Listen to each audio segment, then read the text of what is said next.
Boa noite, família. Como é gostoso quando a gente pode adorar o Senhor também com o auxílio da música. Eu não sei você, eu sou muito musical, mas isso não me impede. A minha maturidade hoje não, de coração mesmo, não rouba o meu culto quando eu quando eu preciso fazer um culto a Deus e que o auxílio da música ele não é uma coisa possível, nem sempre é possível. E não rouba. Eu aprendi a ficar com ele, eu aprendi a fazer de Deus o essencial da devoção. O essencial da devoção é, é você ter Deus, a presença dele. É você aprender a acessá-lo. Independente, independente do uso das ferramentas, as práticas devocionais, elas são,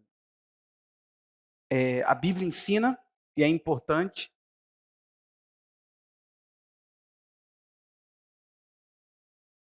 é, A Bíblia ensina e é importante, mas nós precisamos aprender que a única coisa que é indispensável num tempo com Deus é Deus.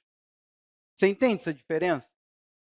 A gente se acostumou, nós nos acostumamos a ficar diante do Senhor com tantas e tantas coisas, que às vezes roubam o Senhor daquele momento. E é muito notório que, às vezes, uma canção ela tem o poder destrutivo ao invés de construtivo na adoração a Deus. Então aprenda a estar com Deus por Deus. Às vezes um momento onde você para pensar é muito maior do que se você cantasse junto com a melodia lá, com as rádios gospel que tem por aí. Tem hora que o uso da música, ele te ilude, que você ama a Deus, que você gosta de estar na presença de Deus, e você às vezes não está curtindo o próprio Deus. Já viu aquela coisa, aquela festa que você dá para o teu filho, e que a última pessoa que você se diverte é com teu filho? Você já viveu isso, com certeza, na pele. Nós que somos pais, a gente dá uma festa, cara, a gente não vê os convidados. Quando vê, tá todo mundo falando oi e todo mundo falando tchau. Aí tu fala assim, foi bom. Aí tu fica com aquela sensação de que, meu Deus do céu, passou, eu não vi. Então, boa noite, família. Que bom que você veio louvar o Senhor, entregar a Ele o seu cântico, o seu clamor, a consagração de um tempo que entra.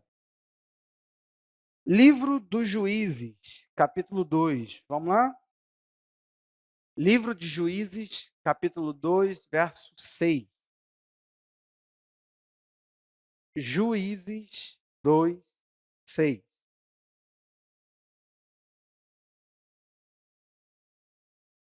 Acharam? Livro dos Juízes 2, 6, a partir do verso 6, diz assim: Depois que Josué despediu o povo, os filhos de Israel se foram, cada um à sua herança, para possuírem a terra. O povo serviu o Senhor todos os dias de Josué e todos os dias dos anciãos que sobreviveram por muito tempo depois que Josué e que, perdão, depois de Josué, e que viram todas as grandes obras que o Senhor tinha feito por Israel. Josué, filho de Num, servo do Senhor, morreu com a idade de 110 anos. Foi sepultado na sua própria herança em Timnat-Heres, na região montanhosa de Efraim, ao norte do Monte Gaás. Toda aquela geração também morreu e foi reunida a seus pais. E depois dela se levantou uma nova geração que não conhecia o Senhor, nem as obras que ele havia feito por Israel. Como já foi clamado, Pai, eu quero pedir que o Senhor fale ao nosso coração. Deus, nosso coração está limpo, trabalhado para receber a tua verdade. Frutifica, Senhor, essa palavra. Entra em nós com essa palavra, se revela, que a tua luz produza impacto, transformação, que somente a luz do Senhor entrando em nós e brilhando em nós produza caminhos, produza posicionamento, que os nossos pés estejam todos eles orientados nos passos, a cada passo que formos dar pela palavra do Senhor. É a nossa oração em nome de Jesus. Amém. Meu tema é conhecê-lo e fazê-lo conhecido. É o que hoje nós teremos de conselho. Amém? Esse livro de Juízes, ele é um livro interessante. É um livro com algumas peculiaridades. Por quê?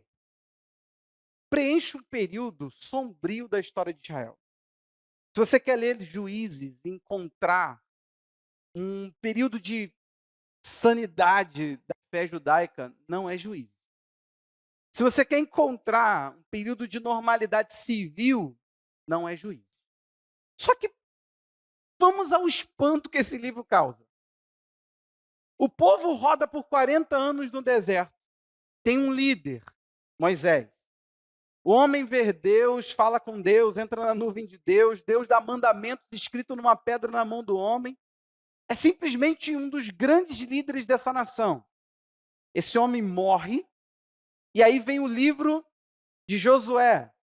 Josué, o auxiliar desse grande homem, se vê agora na tarefa. Tenho que levar o povo a entrar na terra que Deus prometeu. O que acontece? O livro de Josué é toda essa estrutura de aparentemente o povo cruzando.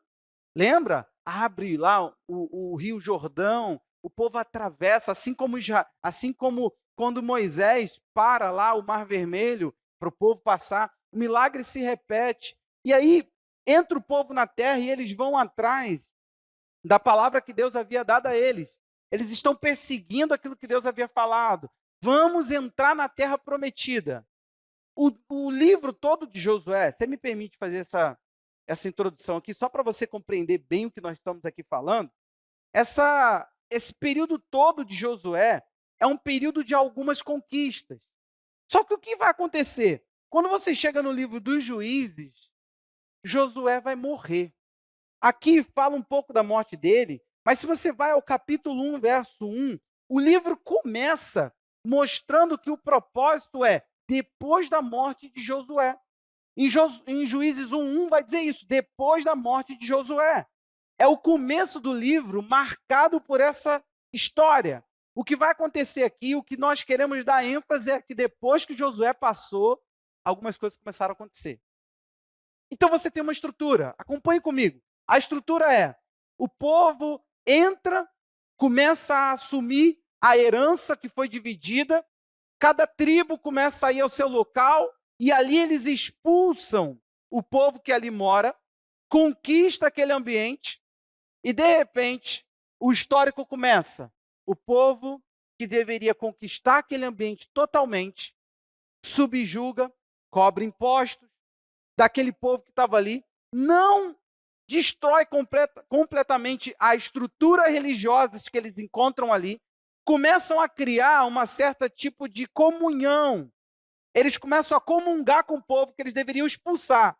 E aí não tem outra consequência. Eles são subjugados novamente e a estrutura do livro vai ser: o povo se desvia, pede perdão a Deus, Deus levanta um juiz, daqui a pouco falaremos um pouquinho sobre isso. Deus levanta um juiz, o povo, nesse arrependimento, ganha a batalha e o povo se rebela contra Deus novamente. Essa é a estrutura. O povo clama, Deus responde, o povo vence, o povo desvia. Então você tem um período de tempo muito grande. Nós vamos ter aqui mais de 300 anos de história. O livro é curto, mas é mais de 300 anos de história. Não é uma coisa atrás da outra como você vai ler. Então você pensa que você tem quase, ou mais, aliás, de 3 séculos, mais de 3 séculos de uma fé tenebrosa, de uma fé arruinada. Não é a fé no Deus de Israel. Esse povo está literalmente indo de mal a pior. Vai acontecer coisas terríveis, inclusive com os líderes. Porque esses líderes, esses juízes que foram levantados, talvez você pensa, esse líder, esse juiz, é quem? É juiz, pastor, de sentar e o povo ia, e o povo ficava lá para receber julgamento, é isso? Não. Não eram líderes, às vezes, que nem ensinavam a palavra em si. Eram líderes militares. Era só Deus dando ao povo o clamor do povo. Era só o seguinte: nós estamos aqui sendo subjugados por aqueles que nós deixamos viver. Nós deixamos aqui esse povo e agora eles estão mandando em nós, estão nos mandando, estão roubando os nossos bens, roubando a nossa colheita. Então você tem essa estrutura no livro de Juízes. Meu irmão, para você ver como é que esse tempo é sério. Eu poderia estar aqui fazendo o que muito se faz numa noite de dia 31, igreja, profetizando que esse seria o melhor ano da sua vida. Eu não sei que tanto a gente tem coragem e sempre um ano tem que superar o outro, e não é para isso que viemos. Nós viemos receber conselho e eu tenho um conselho para você. Amém? Fora o desânimo, amém. André, me ajuda, André. Vem pentecostal hoje, ativa o modo aí, penteca, pelo amor de Deus. Então presta atenção nisso aqui. Depois da morte de Josué, depois da morte daquela geração. Por quê? Se Josué, por sua vez, ele substitui um grande homem de Deus, eu quero te mostrar quem era o coração de Josué. Eu quero te mostrar quem morre. A essência de Josué, você encontra lá em Êxodo 33, 11. O que está acontecendo no 33 ali? Presta atenção. Deus está falando que não vai com o povo. E a Bíblia para contar uma história. Você está comigo?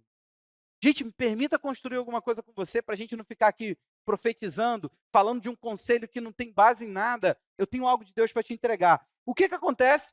Moisés, ele está ali, a Bíblia está fazendo questão de mostrar que Deus fala que não iria com o povo, que eles poderiam entrar na terra, e de repente a Bíblia fala que Moisés tinha um costume. Qual costume? Construir uma tenda, um lugar de encontro. E a Bíblia diz que todo mundo podia sair daquele lugar, não era só de Moisés. Mas Moisés fazia questão de pegar uma tenda assim que o povo parava. Lembra? Toda a estrutura móvel do tabernáculo. Só que Moisés tinha uma tenda à parte. É esse texto que nós vamos ler, só um verso. Moisés ia fora do arraial. Ele saía para longe de todo mundo, construía uma tenda para si. E diz a Bíblia que ali, quando ele entrava, Deus descia, a fumaça enchia aquele lugar. As pessoas ficavam olhando a glória de Deus e se prostravam nas suas próprias tendas. Você está comigo? Olha que visão. O que está acontecendo? Só que qualquer pessoa poderia entrar. Não era restrito à tenda. E Moisés deu um nome, a tenda do encontro. Coisa linda. Só que o que vai acontecer? O que tem a ver isso com Josué? O Senhor falava com Moisés face a face, como quem fala com seu amigo. Depois Moisés voltava para o arraial. Porém o moço, Josué, olha aí, seu auxiliar, filho de Num, não se afastava da tenda. Você está me ouvindo? Nós estamos falando que se por sua vez Moisés ele tinha lá os afazeres dele, ele ia para a tenda, construía a tenda, ele armava uma tenda e falava, tenda do encontro. Olha como é que Deus enche esse lugar. Josué ele ficava ali do lado da tenda, ele não se apartava. Ele provava daquela experiência, se Deus falava, ele estava ali ouvindo. Não é à toa que Deus vai escolher esse homem para substituir um grande homem. E ele fala cara a cara. Deus começou a ver que talvez o que ele tinha com Moisés era algo único. E sim, precisava ser único, porque afinal de contas, nós temos uma legislação de um povo nascendo. A lei de Deus veio por Moisés e tem que ser um homem único. Tem que ser um homem incomparável. Tem que ser um homem que não se dá para comparar, para medir, para nivelar ele a outros. É por isso, meu irmão, uma das coisas que nós entendemos que o dom apostólico ele tem que ser protegido. Por quê? Porque se os apóstolos são como qualquer outra pessoa, eles nos trazem a revelação, eles espalham o conhecimento de Cristo, eles fazem a igreja nascer, e de repente a gente nivela eles a qualquer outro. Não. Só que olha só, se não dá para ter outro Moisés, a Bíblia diz que Deus procura alguém com uma essência. E qual a essência que nós encontramos nesse homem? Alguém que amava a glória de Deus. E que quando via a glória de Deus, não se apartava da tenda onde a glória se manifestou. Você está aí? É esse homem que vai carregar o povo para dentro da terra. E é esse homem que Juízes vai falar, eu quero mostrar o tempo depois que ele morreu. Perdemos Moisés, só que tínhamos Josué. No tempo de Josué, como estava o povo? Servindo ao Senhor.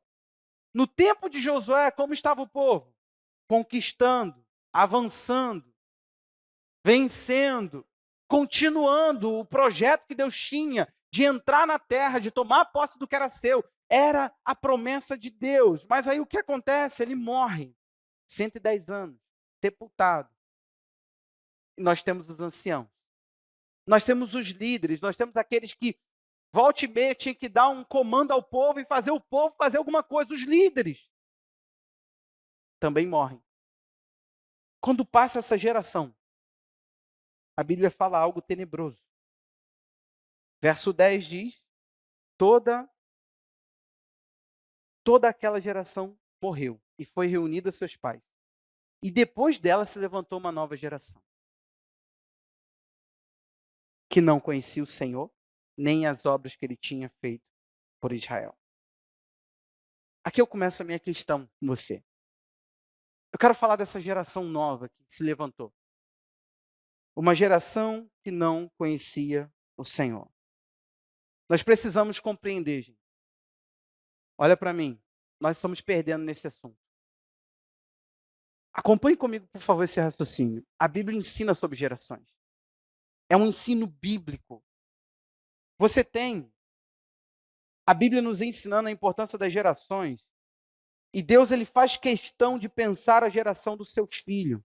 Quando você lê a genealogia de Mateus, capítulo 1, lá do 1 ao 17, você tem lá definidos os nomes que vão passar pela genealogia de Jesus.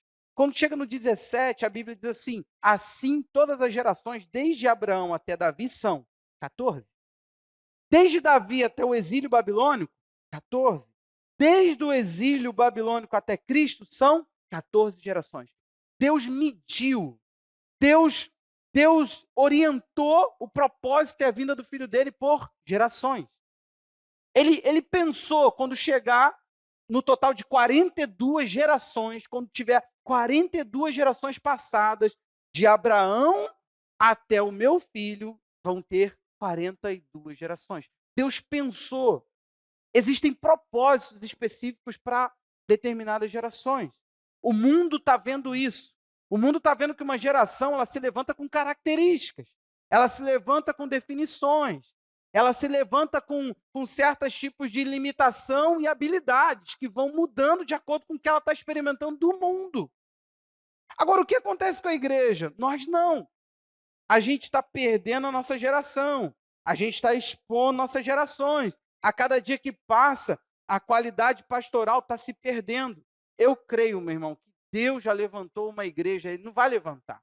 Eu creio que a igreja está aí, e a voz dela está sendo ouvida, e eu creio que nós vamos fazer contraponto. O que eu estou chamando você é para participar disso. Não é para que Deus passe a fazer isso, Ele já está fazendo. Ele já está fazendo essa purificação geracional. Ele já está fazendo esse despertamento de que algumas gerações estão passando bastão e não estão compreendendo isso muito bem.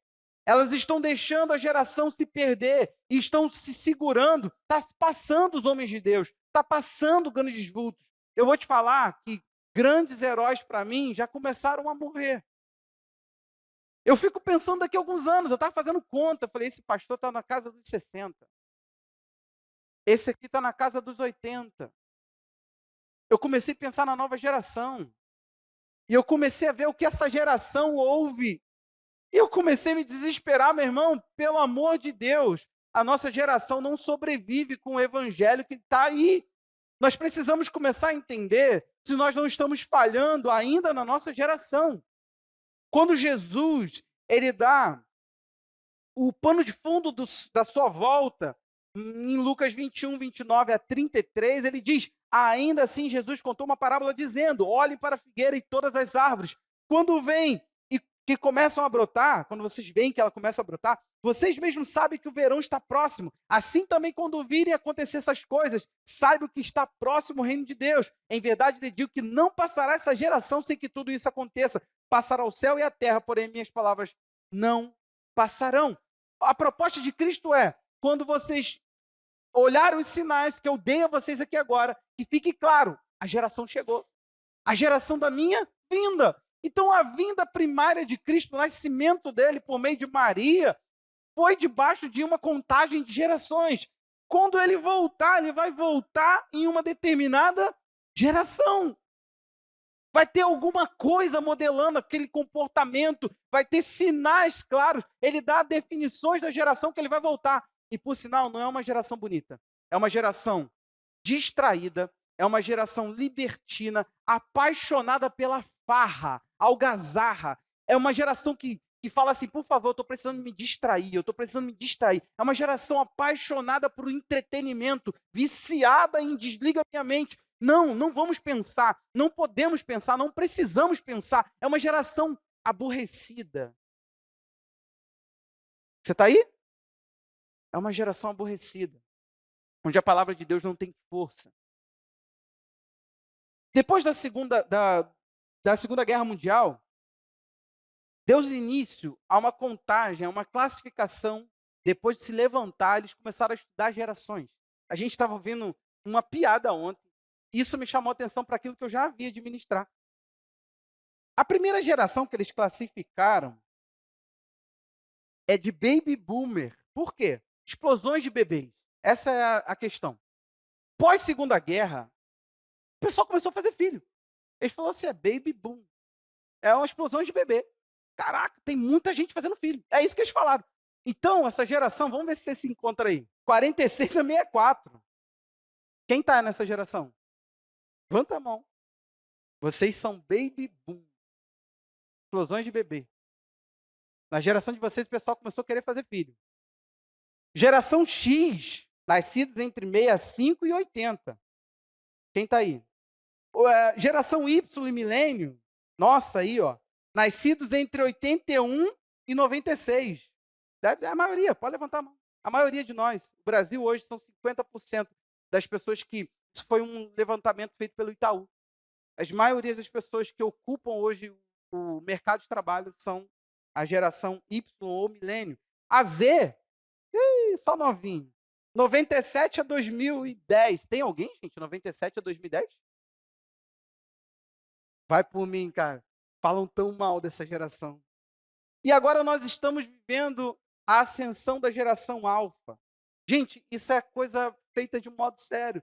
Eles fazem um levantamento, eles começaram a entender que é a partir de 2010, tá bom? Alfa. Minha questão aqui não é te alimentar do que o mundo já diz, mas o mundo chamou a atenção. A sociologia, a filosofia. A gente pensa que filósofo, né, é coisa chata. Por exemplo, eu fiz uma faculdade aplicada de teologia e filosofia. Então, a gente começava a entender a filosofia, não a partir só dos teóricos, mas do ponto de vista de observação. Jesus, ele não falou assim, olha, quando eu for voltar, vou enviar um anjo. Ele falou assim, vai ter sinais. Ou seja, tem que ser visto, percebido, entendido, compreendido, estudado, analisado. Tem que ter análise. Se você se desliga, você não vê os sinais. Não é assim?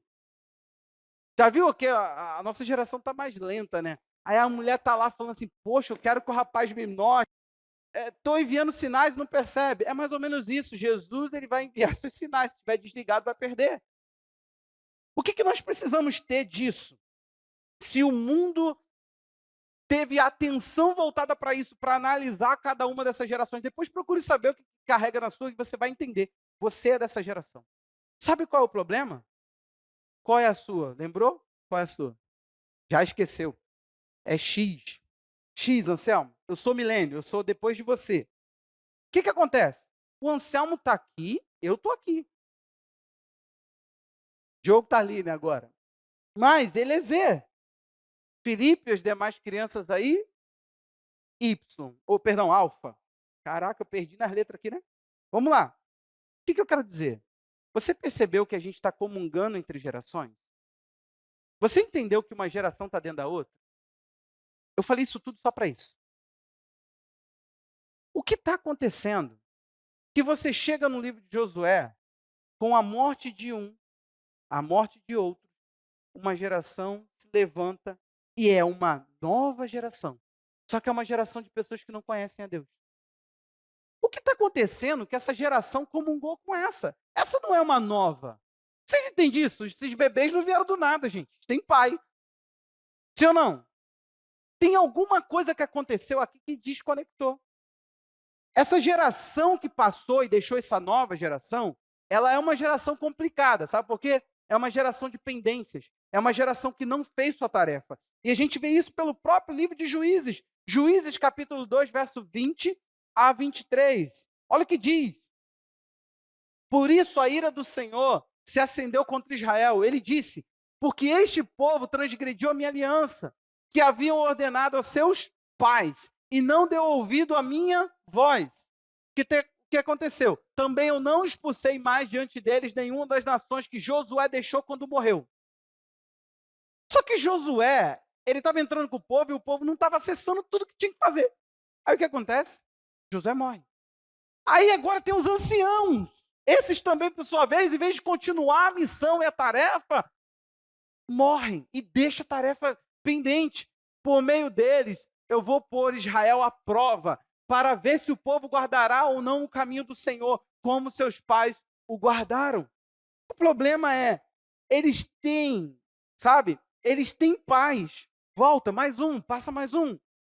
Assim o Senhor deixou que aquelas nações ficassem e não as expulsou logo, nem as entregou nas mãos de Josué. Perdão. É isso. Sabe, o que vai acontecer?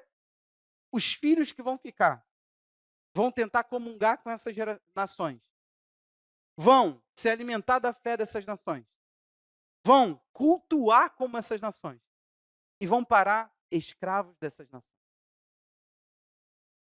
Aquilo que os pais não combateram, o que os pais não fizeram, as pendências que os pais deixaram, vão assombrar os filhos. Eles não pararam do nada. Não é do nada, não é aleatório. Uma geração que não conhecia o Senhor apareceu, surgiu, brotou. Aí agora, a alfa, a geração que não conhece o Senhor. Não foi do nada.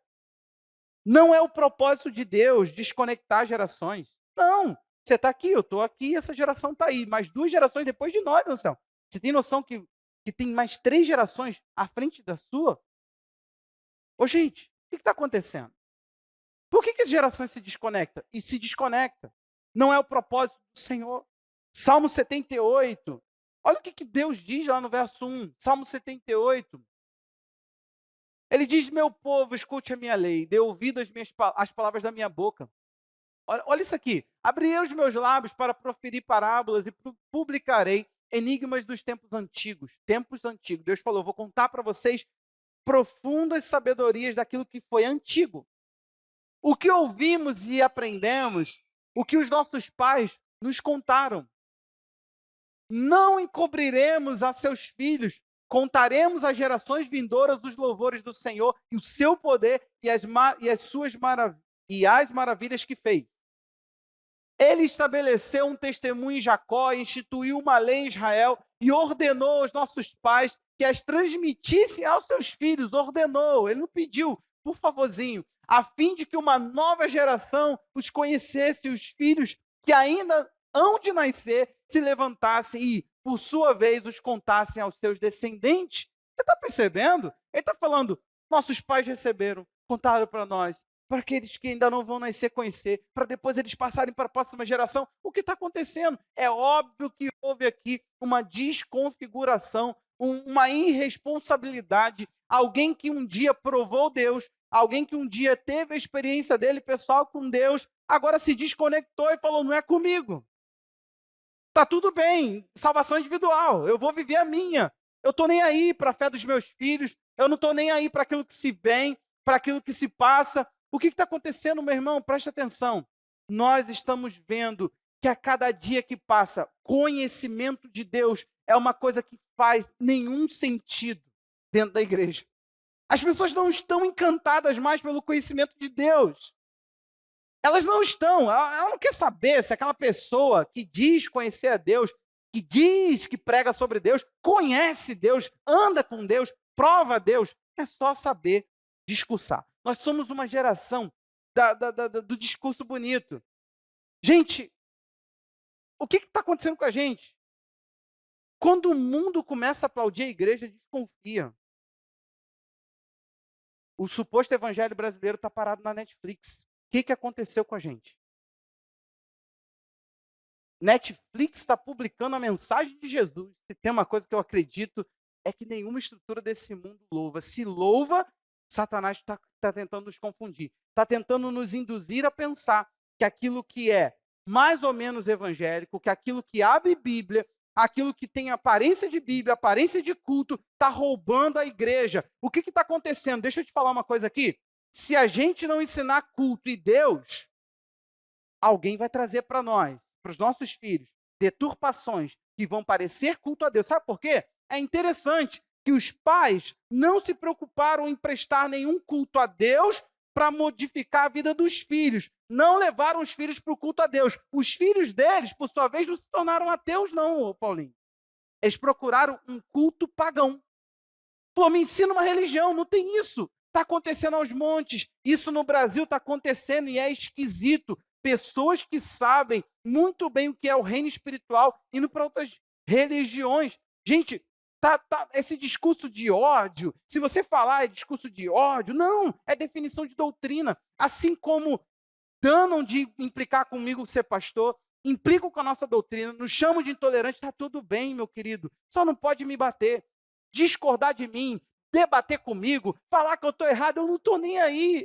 A minha fé, ela se baseia numa crença, eu acredito nisso, eu estou possuído pelo que eu acredito, eu estou tomado pelo que eu discurso. Então isso não vai mudar. Pode vir, debater, falar que eu estou errado, e aí está tudo bem. Abre o livro de lá. Ah, não tem. Ah, foi um homem que inventou? Então, eu tenho um livro que eu abro e que eu creio que Deus escreveu. É esse o ponto. Eu não vou pegar o delírio do homem, a evolução emocional do homem, essa geração empobrecida de família, que tem pais vivos, mas parece que estão sem pais, estão órfãos. Eu não vou pegar esse critério maluco, essa geração louca que está querendo quebrar tudo, que não existe parâmetro de verdade. Eu não vou pegar e vou embarcar nela. Você entendeu? O evangelho hoje, se ele vai ficar docinho, se ele vai ficar perto do atual governo, se ele vai ficar aceito pela maioria, ele tem que falar que tudo que você sentir quiser é só suas debilidades e você tem que embarcar nisso mesmo, está tudo bem. É uma geração que está procurando um culto alheio, um culto ecumênico, uma junção que não existe. Não existe, odeiam o evangelho e sempre odiaram. A igreja se perdeu, e é isso que eu estou tentando te chamar a atenção, pai e mãe, que contaram para vocês as maravilhas do Senhor, entregaram as doutrinas do Senhor para você, e você não está preocupado em entregar para a próxima geração. Nós estamos perdendo a nossa geração enquanto a nossa vida passa. E o que está acontecendo? Nós estamos como Josué e como os anciãos. As gerações estão conectadas, Kátia, não estão assim tão desplugadas. A nova geração que surgiu é o seguinte, eles não tinham nada. Agora, a nossa nova realidade qual é? Nós somos pagãos. Pô, sei lá, a adoração com sexo deve ser legal, vamos lá tentar. Por que não? O que os nossos pais faziam? Não sei. Ensinaram alguma coisa? Não. Deixaram algum culto? Não. Não. Você sabe de alguma coisa? Não, também não. Vamos embora, vamos fazer alguma coisa, vamos procurar uma fé que melhor me enquadre. A nossa geração está sem temor, porque ela não está vendo isso nos pais. Alguma coisa está acontecendo que houve uma desconexão. Gente, Deus, desde sempre, Ele conectou a vinda do reino dele à terra.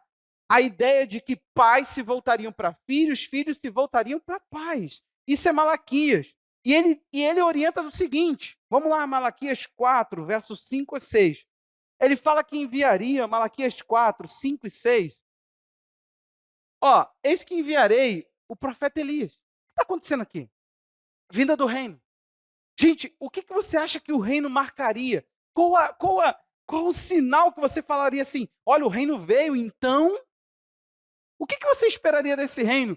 Olha a profecia. Antes que venha o grande e terrível dia do Senhor, ou seja, o reino vem, algo está vindo, o profeta Elias está vindo, e depois você vai entender porque que eu conecto isso ao reino. Ele converterá o coração dos pais aos filhos e dos filhos aos pais, aos seus pais, para que eu não venha e castigue a terra com maldição. Deus está falando, a forma como a terra se tornaria maldita, filhos que não se voltam para pai e pai que não se volta para filho. Nós temos um governo apadrinhador dos nossos filhos. Querem doutrinar os nossos filhos nas escolas, querem nos impedir de ensinar o que quiser, quer nos ensinar e nos inibir de ter a nossa liberdade total de culto. Eu não estou entendendo a UOL. Eu não estou entendendo a UOL. Quem foi o desinformado que está escrevendo artigo para eles? Porque para falar de uma religião X ou Y, que eu li, eles falam muito bem do que eu prego ser demônios. E ele fala assim, apesar de não ter livros, cada um baseia em si a sua forma de doutrina. Eu falei, legal, eles estão louvando pelo fato do homem inventar para si uma cultura, uma doutrina. Quando chegou a vez do evangelho, foi lindo de ver. Ele falou que nós temos 4 evangelhos desconexos, que não tem conexão entre um e outro. Eu fiquei pensando, falei assim, será que eles consultaram no mínimo um teólogo ateu? Um teólogo ateu existe, gente. Teologia é profissão. Teologia é profissão. Pelo menos um teólogo ateu, para não falar besteira e não passar vergonha. Porque é lindo de ver. É lindo de ver. Está lindo de ver. Daqui a pouco você vai ser engolido. Eu não sei você, meu irmão. Quem ensina meus filhos sou eu. Quem ensina a minha geração sou eu. O governo é só um poder, muitas das vezes desnecessário, porque a sua necessidade às vezes não é suprida. Mas no Brasil está havendo uma coisa. E vou te falar, chega o período de faculdade. Entra um extraterrestre, entra um ET, substitui os nossos filhos e passa a morar ali. Um comunista desejoso de iPhone. Ele quer ganhar o mundo, ele quer ganhar o mundo, perder a alma, mas ele ainda quer que o mundo seja igualitário. Está estudando numa faculdade pública, às vezes que muita gente não tem lá a capacidade de chegar, papai está pagando faculdade, mas ele está falando da desigualdade. Quem vai contar para os nossos filhos que o pecado é o que desiguala o homem? Quem vai contar para os nossos filhos que nós estamos em rebelião a Deus? Quem vai mostrar aos nossos filhos que os pecados dele, que essa autonomia que a gente quer ganhar de geração, quem vai contar aos nossos filhos que os pecados levam ao inferno e não a compreensão? A gente não pode compreender pecado. Pecado teve um custo na cruz. Quem vai falar isso para os nossos filhos antes que eles virem e falem que nós somos uma aberração? Porque quem está se tornando uma aberração é você. Quando você menos esperar, você vai dar uma orientação ao seu filho. E o seu filho vai se levantar contra você. Escute o que eu estou te falando. Se já não está acontecendo. Porque agora você não sabe o que você pensa. O que você pensa está antiquado. O que você pensa passou. Envelheceram os enigmas, estão certos. Só que eles não estão contando para os nossos filhos que os enigmas antigos são sabedoria guardada no coração do próprio Deus e que funcionam para cada geração. Porque se tem alguém que pode transicionar entre gerações e não perder a graça, é a doutrina do nosso Deus. Você entende que não envelhece, a virgindade continua sendo algo muito importante para que você proteja dentro do seu lar. O casamento indissolúvel é algo muito importante que você proteja dentro do seu lar. O conceito de homem e mulher, a hombridade, a feminilidade em Deus é um conceito que você deve guardar. Ainda existe uma importância e estão querendo nos doutrinar de fora daquilo que não tem autoridade de doutrina. Vocês entendem que o poder político ele não é uma autoridade doutrinária? E, gente, eu não estou falando, me entenda, por que eu combinava mais com o governo de lá? Porque deixava a minha vida em paz. Porque não estava nem aí para mim. Porque me deixava eu ser. Eu não preciso de babá. Eu não preciso de um poder que crie em mim. É o que eu falo, é o governo que quebra a sua perna, te dá uma muleta e falou, viu como é que você precisa de mim? Não é assim, não é glória a Deus pelo coronavírus, porque agora a gente vai ver o poder do Estado. Que poder de Estado? Gente, nós somos a geração, nós somos o Brasil. Nós fazemos isso tudo, nós elegemos pessoas, nós pagamos impostos para que eles façam algo por nós. Nós precisamos destruir esse poder que está aí. Nós não podemos aceitar sermos doutrinados, mandados, amordaçados, colocados para sermos marionetes. O evangelho não tem que fazer. Tem um povo que mamou legal. E mamou claramente. Quem está mais de perto sabe mais, a gente sabe pouco. A gente só fica olhando e fala assim, por que fulano mudou? Aí falou, não mudei não, sempre foi assim. Mentira! Mentira! O cara mama, o cara quer ficar famoso. Os nossos filhos estão agora seguindo os influencers, que tiram a vida por coisas banais. Os nossos filhos estão olhando para você e falando assim, cara, suas ideias, você passou. Você nem morreu, mas já te mataram. Porque mataram a tua existência. Você entendeu? Mataram a gente. Mataram a proposta. Mataram o que nós deveríamos ser, fazer. Tornaram os nossos filhos rebeldes. Quando diz Mateus 17, 11 e 12, perguntam a Jesus o seguinte, mas Elias não tem que vir? O reino, para começar, Elias não tem que vir? Jesus responde, ele já veio, e não reconhecê-lo, pelo contrário, fizeram com ele tudo o que quiseram. Sabe, é João Batista. João Batista trouxe uma mensagem, é chegado o reino dos céus, arrependam-se. Para quê? Converter o coração dos pais aos filhos e dos filhos aos pais. O lixo moral, gente. Preste atenção. O lixo moral está fazendo os nossos filhos pensar que tudo que é antiquado é ruim. Que todo bom costume, preste atenção, aonde se guardam costumes e tradições? Família. Toda família é uma guardiã de costumes e tradições. Sim, você é tradicional. Não, eu não quero ser, mas seja, por favor.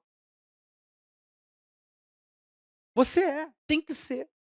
Na família tem rituais, na família tem repetições, na família tem verdades que ficam pelas gerações. É isso. Não pode ser diferente. Não, mas hoje em dia está diferente. Quê? Para. Você bebeu a proposta. Não está diferente. A proposta é que para cada geração os princípios transicionem. Não tem Y, não tem Z, não tem milênio, não tem nada para Deus. Existem homens e mulheres que recepcionam na sua geração. Sim, pelo amor de Deus, olhe para mim. Eu tenho lá a cara de pastor, pelo menos eu não tenho a cara dos pastores que pregavam lá na igreja do meu pai. Passou, gente. Passou. O pastor não precisa estar de terno. Os homens que a gente mais chama de ladrão desse país vivem de terno. Pelo amor de Deus, passou. Será que a gente não pode usar uma coisa ao invés de papel para escrever o sermão? Isso é escandaloso para a igreja? Pelo amor de Deus, será que uma igreja não pode pintar o fundo de preto para melhorar a imagem? É essa a proposta de desvio da igreja? Pelo amor de Deus, as coisas passaram nesse sentido. Nós começamos a ver diferente. A igreja hoje, ela está se profissionalizando em muitas coisas. Está tudo bem.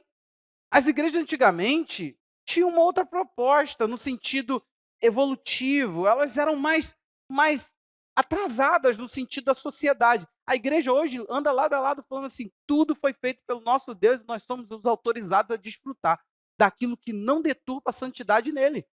Então, pelo amor de Deus, o que muda a minha santidade não ser um livro e ser um tablet, a Bíblia aberta? Nada, absolutamente nada. Então eu não estou falando disso. Eu não estou falando que você tem que virar para o seu filho e sua filha e falar assim, para que você quer ter Instagram? Que negócio é esse? Não é igual fizeram com os pais. Se o seu filho estivesse usando Twitter, o que você ia falar? Eu ia mandar bater e matar, porque isso é viciante. Os pais nem sabiam o que era Twitter.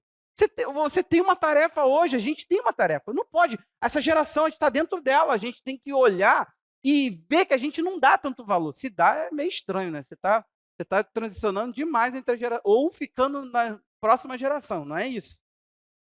A gente tem que saber conversar. Não com princípios. Eles não sabem, eles nasceram agora.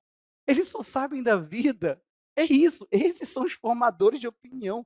O pessoal que está formando a opinião dos nossos jovens são outros jovens que, por conta de qualquer coisa, tira a vida. Que tudo agora é tentativa de suicídio. Que brincam com a vida. Pessoas que não têm nenhuma força, nenhum vigor, não têm nenhum ânimo. E eu não estou falando aqui que toda pessoa que tenta suicídio, isso é uma coisa seríssima. O que eu estou dizendo é o seguinte: tem muita gente fraca que se põe no lugar do holofote, chama para si uma exposição que não pode, influencia o mundo e depois fala, me matei. Aí olha a mensagem satânica maligna. Há uma pessoa fraca que estava na posição, aí a pessoa pensa, se ele fez isso, quem dirá eu? Eu conto a história aqui. Fazemos curso de terapeuta de dependência química. O doutor, que era o nosso professor, recaiu uma recaída e morreu. Usou droga e morreu. Teve teve um infarto na hora, fulminante.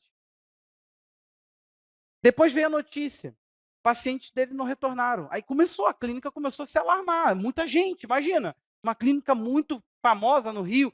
Aí vai procurar saber, eu estava falando, se ele que é ele fez isso, imagina eu. É o poder da influência, dos modelos. Gente, nós não estamos entendendo. Mas quem é o maior modelo na vida de um filho? Quem é o maior modelo na vida dos jovens?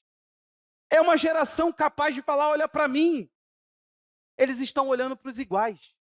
Eles estão olhando para outros que não viveram nada da vida. Os jovens hoje não sabem o que é contrariar, o que é dar errado, o que é. A vida não é uma coisa tão doce. Não é algodão doce, fofinho e docinho. Dá errado, as coisas dão errado, as pessoas são mais, tem variáveis, tem coisas que não se explica. E nem a fé explica, a fé aceita. Só que os seus filhos, será que eles não estão vendo essa exposição patética dessa geração fraca, que nós estamos entrando com eles, estamos sendo influenciados por eles. Nós mudamos pela geração, e não a geração recebe de nós. É o inverso. Que nível de influência que nós líderes, que nós pais, que nós que somos influenciadores, queiramos ou não? Queiramos ou não? Pastor, você não influencia ninguém. Não. Então, eu posso botar uma foto bebendo e fumando maconha hoje, agora, do Réveillon. Posso? Vai passar ileso. Eu não influencio ninguém. Duvido. No outro dia, é um monte de gente querendo entender. Jefferson, o que aconteceu? O que houve? Você? Como assim, cara? Se não vier a mim, que tem muita gente querida que eu imagino que viria, vão querer saber, vão na pastora, aconteceu alguma coisa, deu ruim para o homem. Vou lá no buraco do boi, vou passar com um fuzil atirando na hora. Eu não influencio ninguém, né? Você entendeu a questão? Que o que a gente faz chama para si uma atenção, uma visibilidade. Gente, nós precisamos compreender claramente. Tiraram de nós o direito de ser visto, percebido, entendido, estudado.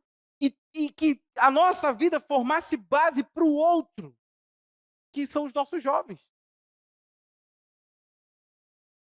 Eu não quero que eles olhem para youtuber.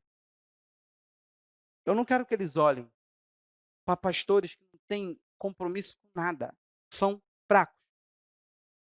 Eu gosto do pastor Anderson Silva quando ele fala que esses caras nem homens são. Cara, nem masculinidade os caras têm. Ele fala assim, vocês são fracos, cara. Nem voz de homem, nem jeito de homem vocês têm. Eu gosto do pastor Anderson Silva quando ele fala isso. Cara, os caras não passam uma confiança. Uma vez eu sentei com meninas, a gente estava um grupo de 2 rapazes e meninos assim da igreja. A gente perguntou assim, o que vocês veem no rapaz? Eu lembro que uma mais vivida, ela tinha mais idade, né, do que todos, e tinha uma filha já. Infelizmente, na época, ela teve uma filha fora do casamento. Aí ela virou e falou assim, ó, o que a gente procura no rapaz? Aí, ela falou assim, que o homem passe confiança. Ela falou assim, não tem pior coisa. Aí as meninas começaram a balançar a cabeça, todo mundo concordou. Eu falei assim, confiança. É isso que você procura num homem, o homem tem que te passar confiança. Cara, lá no fundo, não tem coisa pior. Eu brinco com a minha sogra, falo assim, ó, genro bom você teve.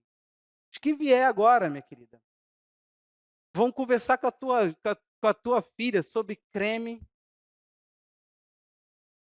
vai discutir com ela que o creme esfoliante para pé, qual é o melhor. Teve uma vez que eu tentei usar minhas técnicas de antigamente, que é unir força com um zombando do outro para ver se o outro se ridiculariza. Aqui na igreja, eu virei e falei, caraca, cara, vem aqui. Aí, se depila com VIT. O cara falou, o que tem, pastor?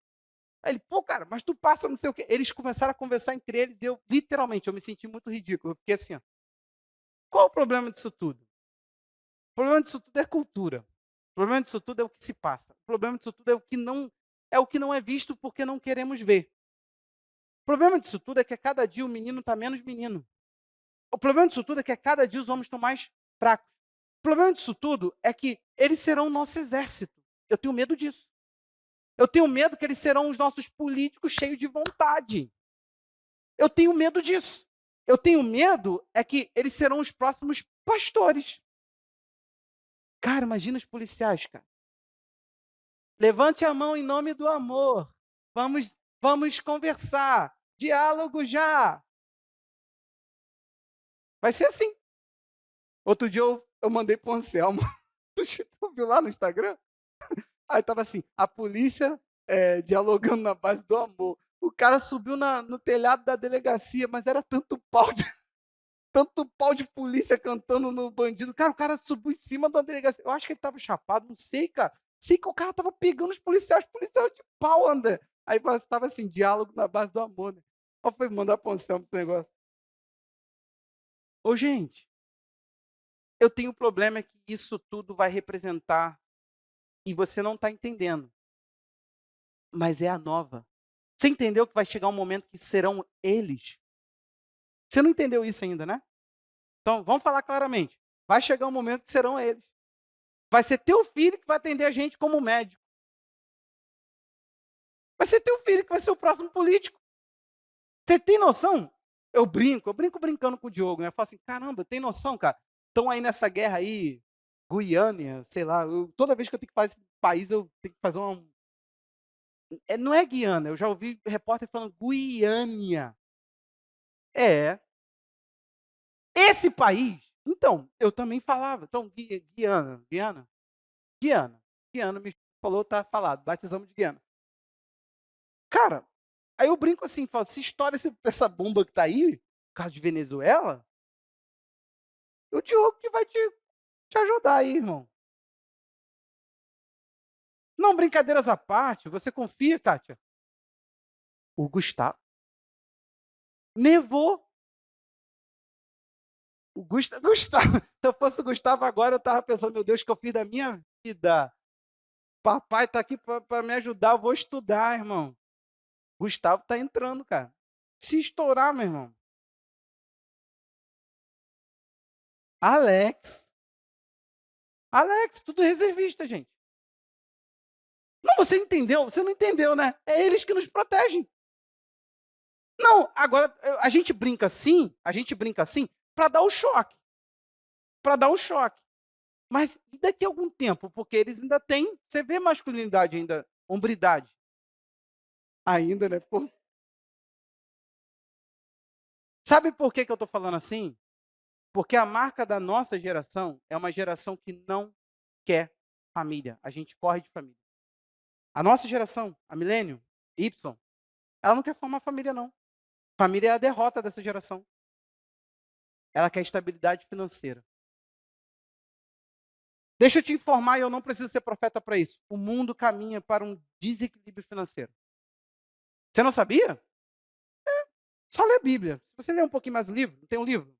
Em vez de ler o horóscopo, saber a cor que você deve passar o Réveillon, lê a Bíblia. Então, o que nós confiamos vai se abalar. A nossa geração, ela vai passar por um abalo.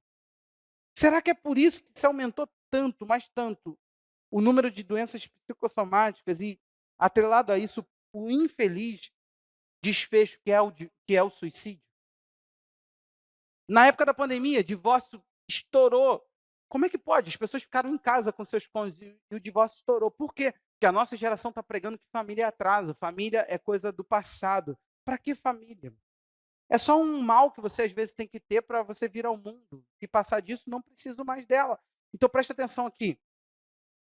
Nós precisamos conhecer a Deus. Nós precisamos voltar para isso. Esse tem que ser o nosso grito, a nossa bandeira. Por quê? Porque está claro, uma geração que não conhece o Senhor está se levantando.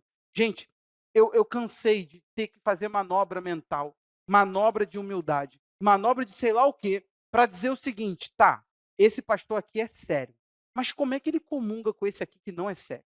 Meu Deus do céu, por que ele acompanha, por que ele tem uma geração que não tem mais zelo pelo Deus eterno, o conhecimento deles por Deus não produz um medo de zombar de Deus, de pecar contra Ele, de distanciar dele. A gente está confortável em meio ao desvio.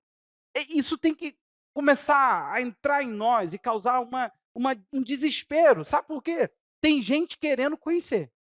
Eu não sei você, mas cada dia que eu conheço, e olha que eu me esforço o máximo para conhecer a Deus. Falar assim, sendo pastor, até parece uma coisa meio clichê, mas não é.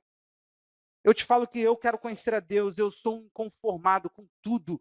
Tudo que está no pacote, lembra? Eu quero. Se tem dons espirituais, eu creio nele. Se tem mover do Espírito, eu creio nele, eu creio. E vou te falar, eu nem creio num total conversão do Brasil, não. Mas eu creio que a gente é capaz de gerar um arrastão por onde a gente está. Vocês entendem isso? Está no pacote eu quero. Sabe por quê? Os filhos dessa geração, eles não conheceram o Deus eterno, não adoraram o Deus eterno, não sabiam o culto do Deus eterno, mas eles aprenderam rápido o culto das nações pagãs. Eles entraram rápido na proposta das nações que estavam à volta deles. Não é assim. A gente leva uma vida para ensinar santidade, para ensinar pureza, para ensinar o porquê que a família é preciosa, o porquê que o evangelho de Cristo salva, que o inferno existe, que a condenação é real, mas que a salvação em Jesus é poderosa para aniquilar tudo isso, e o mundo rapidamente desfaz isso. Sabe por quê? Porque aquela geração de pais expôs a cultura pagã, deixou os seus filhos comungarem com aquilo que eles deveriam destruir, com aquilo que eles deveriam aniquilar, com aquilo que eles deveriam arrancar do meio dos filhos. Eles deveriam trazer Jesus. Só que sabe qual é a verdade, meu irmão? Teu filho vai crescer. Olha para mim aqui. Teu filho vai crescer. E vai ter um momento que todo jovem passa, de ruptura. Todo. O meu filho vai crescer. É o nosso desespero. E a gente não governa sobre ele. Ele é outro. Não é uma. Saiu de mim, mas não é extensão de mim. Ele não tem a minha mente. Ele vai ter minha influência. Ele vai ter minha presença, o quanto eu o ensinei de fato. Então, olha para mim, seu filho vai crescer. E o seu filho vai perceber a distância do evangelho que é pregado daquilo que você faz. Ele vai perceber. Ele vai perceber que Deus não é tão assim essencial. Ou ele vai ver isso tudo se cumprindo dentro da casa de vocês. Ele vai olhar para a sua vida, Andressa, e vai falar assim, meu Deus, o que seria eu sem Deus? Como que ele vai ver isso? Através da sua vida. Ele não tem experiência, os seus filhos não têm experiência, eles pensam que são... Gente, todo jovem tem uma crise que eles acham que sabe tudo. A gente teve essa crise. Ninguém sabe nada, ninguém sabe de nada, está todo mundo errado. Quando eu entrei no ministério, eu pensei, meu irmão, vou mudar tudo. Eu vou mudar tudo e todos e tudo. E se na época tivesse todos, eu mudava todos também. Ia mudar tudo, André. Pensando assim, que eu ia acabar. Aí daqui a pouco estava eu lá, tradicionalzão, pensando todas as tradições, porque tem coisa que não dá. Tem coisa que você fala assim, gente, isso não é mutável, isso não pode mexer. Isso está aí por algum motivo, alguém colocou porque tinha que estar aí. Não pode mexer. Se a gente mexer, desconfigura toda uma cadeia. Meu Deus do céu. E eu pensando que eu era, sabe, que chegou a salvação. Jesus já morreu há muito tempo, o enigma é muito antigo, igual a gente leu, só me foi transferido, e eu comecei a ver que eu sou uma pessoa que transfiro aquilo que foi transferido, eu comecei a me sentir cada dia menos, e hoje, meu irmão, a humildade, e é isso que você vai, jovem, olhe para mim, vocês vão ter isso. Se você ainda está nessa fase de achar que você descobriu o mundo, e se o mundo fosse sua mente, ele estava bem, não está não, o mundo com a sua mente estava caótico, caótico, você não vê Deus parabenizando e louvando a sabedoria que contém no jovem. Você sabe por quê? Por um motivo, porque toda a sabedoria do jovem é fiscalizada. Não tem sabedoria no jovem. Você encontra sabedoria aonde houve envelhecimento, aonde houve percepção da vida, aonde houve compreensão, aonde houve choque. Aconteceu coisas. Você já perdeu alguém? Já teve uma coisa de indignação, assim, uma coisa que o mundo se chocasse e fala, meu Deus, isso não é justo. Não, o jovem não tem isso, não tem como ter. Pelo amor de Deus. Por isso que tem maturidade prematura. Quando o jovem começa a viver uma vida de adulto, prematuramente, isso tende a ser danoso. Porque esse futuro ser humano, o que ele vai ser? Uma pessoa que pensa que a vida, ele vai crescer tão rápido que ele não vai ter tempo de processar, de se perceber. Vai ter um dia, jovem, que você vai olhar e você vai falar assim, caramba, eu fui tolo. Meu Deus, meus pais estavam certos. Vai por mim. Isso vai te perseguir, isso vai ser seu karma.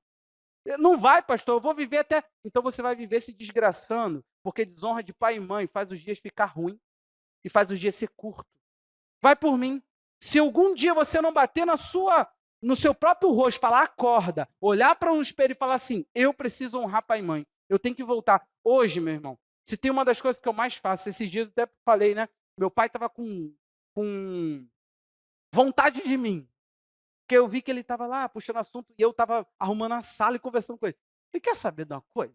Ele está me querendo, então ele vai me ter. Comecei a puxar um monte de assunto. Aí entramos em assunto de Bíblia. Eu comecei a aconselhar meu pai. Aí comecei a falar um monte de coisa da Bíblia para ele, comecei a falar um monte de coisa. Ele, pô, obrigado, filho. Ele estava precisando bater um papo. Quem diria, se anos atrás eu olhasse todo o mal que a minha família e meu pai, sendo cristão na época, me fazia, eu nunca que olharia para o meu pai com um olhar de honra, um olhar de querer estar junto. Meu pai falou hoje, eu estou vendo para comprar uma casa maior quando eu me aposentar. Aí, filho, a gente vai comprar aquele carro junto. Falei, vamos sair para comprar teu carro. Pai, tu já tirou tua... Volta lá para reciclar a carteira. Cara, quem diria? Eu olharia para você e falaria assim, meu pai é um cara que eu não vou querer estar perto. Eu iria falar isso, meu irmão. Eu era revoltadinho. A vida. Graças a Deus que eu não sou essa geração, meu Deus. Graças a Deus que a minha geração era um pouquinho mais sã. É sério. Você acha mesmo que o mundo vai evoluir alguma coisa de forma útil? Esse mundo trabalha por caos. Oh, meu Deus do céu, leia a Bíblia. O mundo vai sempre de mal a pior. A gente não vai evoluir, a gente vai piorar. Por se multiplicar a iniquidade, o amor de muitos vão se esfriar. Eu não gosto de ser o pregador da desgraça, mas eu tenho que te desmotivar. A solução é você. Para o teu filho, para a tua casa, para o teu alcance, para as pessoas que você toca. É você que tem que voltar para o centro daquilo que Deus estabeleceu. Alguém tem que chegar para o Senhor e falar assim, ó, cadê os teus caminhos? A Bíblia diz que Deus, lá em Jeremias, ele fica confuso, porque todo mundo se perde, ele diz, não há um que pergunte pelas veredas antigas. Tem que ter alguém, André, que fala assim, como ser homem ao teu coração, como ser marido ao teu coração, como ser filho, como ser um cidadão. Como que eu faço bem para o meu país, porque eu só quero o melhor para o meu país. Eu não quero o pior do Brasil. Ei, pelo amor de Deus. Como que eu faço o melhor para a minha igreja? Tem que ter alguém que fala isso. Então preste atenção. A aliança de Deus conosco, conforme está escrito em Hebreus 8, do 8 ao 12, é que ninguém, passa lá por favor, no 9, só para eu ver o 9, por favor. Olha a aliança de Deus. Isso aí é a aliança que Deus falou por Jeremias.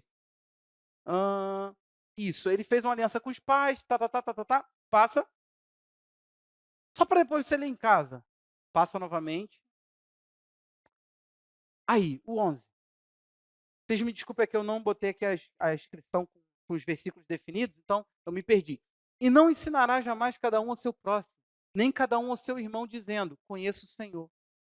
Qual a justificativa? Porque todos me conhecerão, desde o menor até o maior deles. Quando Deus foi definir a nova aliança, ele falou assim, é uma aliança onde todo mundo me conhece. Ninguém vai precisar falar, conhece. Gente, eu preciso te falar que essa aliança parece que não está muito desfrutada, porque não é todos que conhecem o Senhor. Hoje eu posso contar nos dedos quantas pessoas tiveram uma experiência com Deus. Sim ou não, gente? Está passando, a gente já está começando a falar. Quando o meu avô ia na igreja, me levava. O teu filho vai falar o quê? Sabe? Parece que a gente desconectou e está tudo bem. Deixa eles. Gente, eles não sabem viver. Pastor, você tem uma criança, você não tem um adolescente, você não sabe. Ah, meu irmão, pelo amor de Deus, esse discurso, essa desculpa. Então Deus errou, desculpa, perdoa a Deus. Ele mandou você influenciar seus filhos, mas esquece. Alguma coisa acontece. O mundo está aí pregando que a geração está sendo modelada. Nós estamos deixando a deriva. Então, o que que a gente vai fazer? Vamos assistir a desgraça do mundo? Não! A gente precisa entender quais são os níveis das incoerências, aonde Deus é uma coisa e nós somos outra, aonde Deus fala num nível e nós fazemos noutra. Nós temos que ver quantas vezes os nossos filhos são ensinados a não amar Deus e igreja. Eu vou te falar, essa igreja aqui vai ter muito a responder diante de Deus. Nossos filhos hoje são pequenos. O que serão amanhã na cultura que eles terão, na cultura, na vida? Se eles aprendem que festa, festa de Natal. A única coisa que a gente fala é que nasceu Jesus. A gente conta essa mentira para nós mesmos. Mas a gente coloca todos. Inclusive o cristão, São Nicolau. Ele é louvado. Sim, foi um homem que fez alguma coisa na história. São Nicolau. Quem é esse, pastor? O Noel, gente. Ele tem um nome, é São Nicolau. É um cristão que dava presente para crianças, não sei o quê. Mas você gosta mesmo, né? E o dia de Aparecida vai rolar o quê? Uma também? Mais o quê? Quais são os santos mais de Deus que a gente vai? Cosme e Damião. Como é que a gente vai fazer agora? Vai começar a celebrar tudo também? Bota o Cosme e Damião também, gente. No dia das crianças. Bota lá duas imagenzinhas. Isso aqui é o Cosme, isso aqui é o Damião. Dois cristãos, igual o Nicolau, que foi um cristão, que dava presente para as crianças, que era um homem bom, um cristão genuíno, um homem de Deus. E ele foi um homem de Deus, foi santo católico, não, gente. Era um homem de verdade, ele existiu. Nicolau, o nome dele, tá? São porque a igreja lá consagrou ele a santo. Aí, o que acontece? Nós ensinamos nossos filhos toda a cultura do paganismo. Nós ensinamos a eles toda a cultura da futilidade. Roupa nova, me virada do ano, roupa nova, culto, precisa.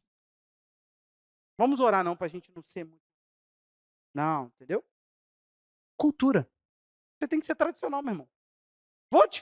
Olha só, olha aí agora. Me ensina a vida agora, hein?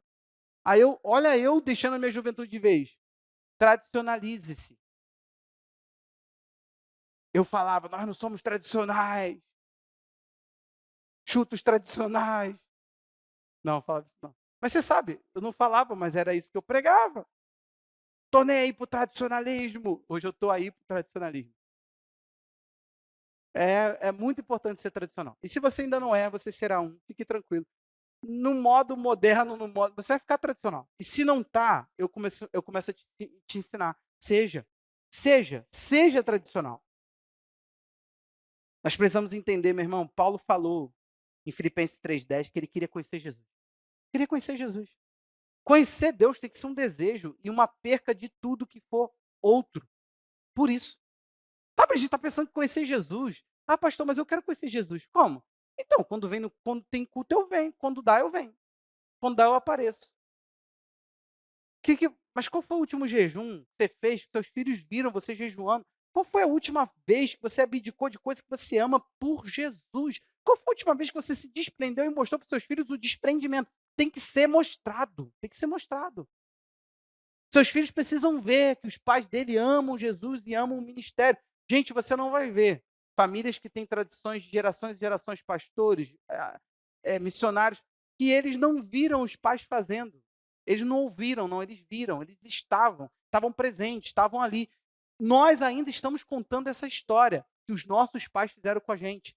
Meu pai, bem ou mal, eu me lembro de um dia que eu tive uma visão na igreja. Meu pai era de Deus e amor. Uma igreja que não tinha um trabalho com criança na época. Perdão, não sei se Deus é amor, não sei se é Assembleia de Deus, porque meu pai teve uma transição entre essas duas denominações. Mas eu estava lá no culto, sem ter o que fazer, gente. Sabe o que a gente fazia? Ficava no pátio. Não levavam a gente para nada, não tinha um trabalho infantil com a gente, nada de pregar o evangelho naquela localidade que meu pai estava, lá naquela igreja. Na igreja do meu avô já era uma Assembleia de Deus estruturadíssima. A gente tinha salinha quando eu ia para lá. Mas sabe o que aconteceu? Um dia veio um diácono, um obreiro, né? O obreiro ficou muito irritado, mandou todo mundo, tá, pro culto, entra. Cara, eu lembro como se fosse hoje, a igreja começou a pegar fogo, todo mundo orando, orando, orando, aquela coisa do mover pentecostal. Daqui a pouco eu vi uma coisa na cabeça de uma mulher. Logo após, aquela mulher ficou possessa. Eu fiquei assustado assim, porque eu vi, eu era uma criança. Só que quando que os nossos filhos vão ter encontro com o sobrenatural? Eu via, gente, se meu pai errou em muitas coisas, uma coisa ele não errou, não. Tudo para o meu pai, antes da dipirona, antes de qualquer outra coisa, era oração. Orava o 23, orava o 91 e orava a oração. Meu irmão, aquele que habita no esconderijo, pai, estou com dor de barriga. Aquele que habita no esconderijo do Altíssimo, a sombra do Onipotente descansará, direi do Senhor. Meu Deus do céu, cara, eu só quero uma coisa para passar a dor. Qualquer dor, meu irmão, estou com dor de dente. O Senhor é meu pastor, nada me faltará, deitar-me faz. Por quê? Uma coisa não faltou lá em casa. Teve uma vez que um vizinho falou assim: Roberto, corre ali. Aí meu pai, filho, fica na barraca. Eu fiquei. Daqui a pouco só escuta assim: eu te odeio. Cara, meu pai, de madrugada a gente era acordado, gente, socando a nossa janela, no quintal, alguém chamando ele porque alguém ficou possesso. Era curas, era coisas assim, ainda tinha as maravilhas do Senhor. A gente conta isso, André. Os nossos filhos vão falar o quê? Cara, a gente passou um réveillon com churrasco. Uma vez o meu pai me marcou, ele fez uma picanha. O que deixaremos? O que eles herdam? Eu fico preocupado, porque a gente está do lado deles, ó. Só que eu vou morrer e eu estou convicto de que eu quero Jesus. Estou apaixonado por Jesus e eu faço de tudo por ele. Eu não tenho, preciso de nada que o mundo me traz. Eu não tenho falta, eu sou pleno. Jesus é o meu amado, o meu amor e minha vida. Ele não faz parte das minhas conquistas, das minhas melhorias. Jesus é tudo para mim. Agora, esse discurso está bem firme em mim. Eu levanto, se eu não puder fazer um daréu de devocional, não vai ter um dia que ele não vai ser motivo do meu pensar, do meu sentido, do meu falar, do meu louvor, da minha expressão de, meu Deus, eu preciso te conhecer mais. Hoje é o que eu quero te conhecer mais.